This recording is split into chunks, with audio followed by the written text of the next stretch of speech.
Okay, so this is just a quick walk around video essentially of this unit. I'm doing it a bit differently. I'm putting it in the center of the cans, and that's a whole other story, but requires a bit modification. But this was the Pro series where there's one where it's a PVC and then a tarpaulin. I got the PVC one thinking it's going to be a little bit thicker. I think it was 17 ounce. So essentially, you know, it goes over pretty well how you have to lay it out, and I'll show you where it should sit.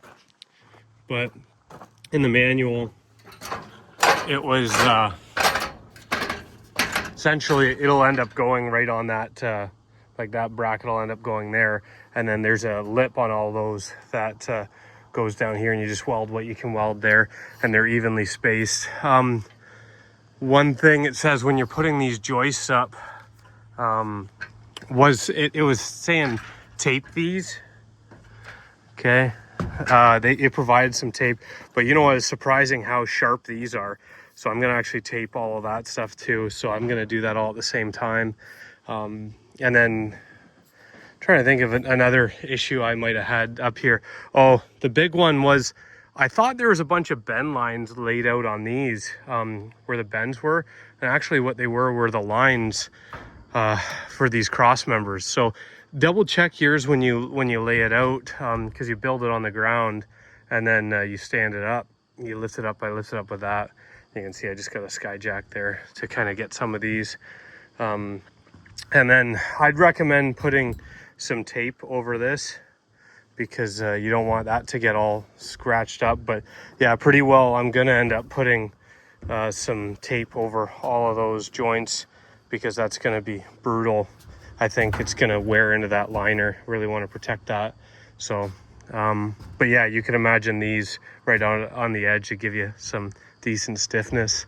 And then, yeah, overall, it's not horrible. The other pro tip I'd give is when you get this whole frame built, they say kind of snug it all up, and then you got to kind of straighten it out. The best way to straighten it is I'd run a string line from here all the way over to that one, and then drop a plumb bob down, and you can tilt that so it's going to be 90 degrees.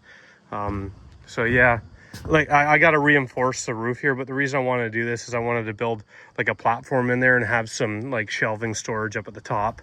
But for the most part, like you get the structure on the ends. I don't know, I've seen the ones where you don't have to weld it, and they seem kind of nice because it's kind of a pain in the butt to weld them. But I mean, I did it the hard way too. But yeah, you really want to be mindful of this because that's going to rip your tarp up. And even this, like you can see, it's pretty sharp. So they send you pretty much with duct tape, but I'm going to try it's a different material, thinking that it might be a little bit better, but I'd pretty much go over this and just make sure there's no sharp edges. But so, and then you kind of go down, you line it up the best you can. Like you can see, that doesn't look too bad. And then I believe I got to still put the self tappers in here. So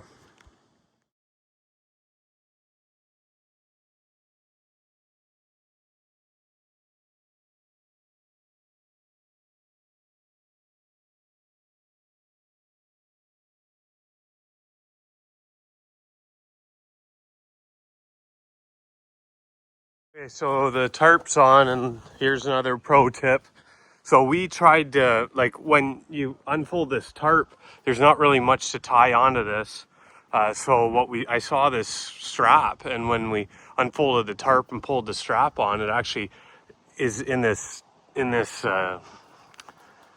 tube here in the tarp. So it ended up pulling it halfway up there, and we tried to fish it through. I ended up having to cut it in the back and fish a line through and pull it out. So when you're pulling this tarp on, this TMG tarp, don't tie it to those straps.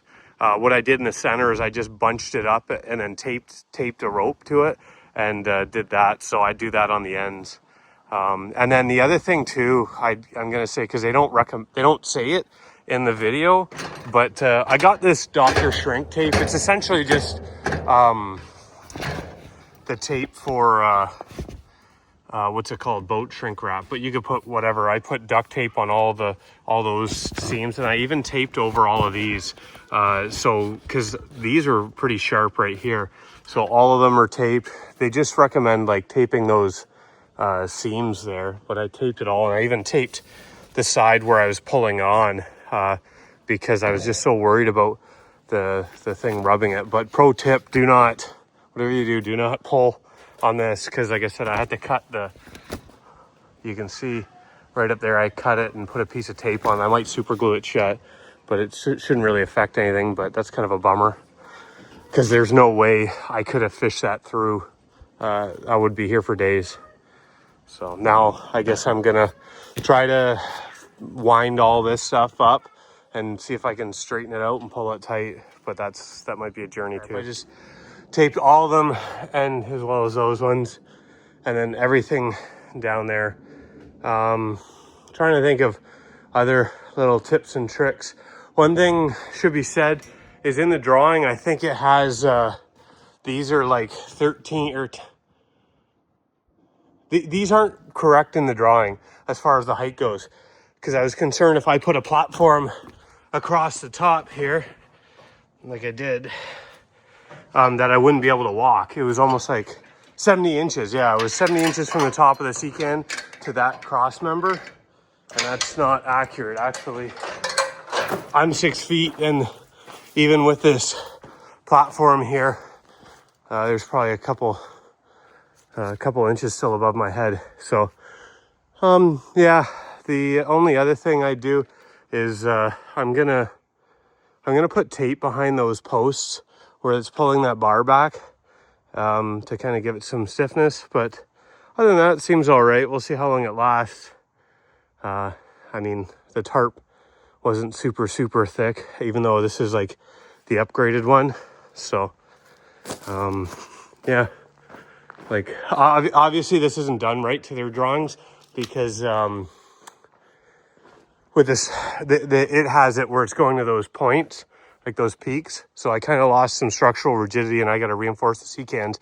But I wanted to do this one so I could put that cross member up and get some storage there, as well as have some working height. And I don't really have that much space here, and I kind of designed it for 20 feet in between. But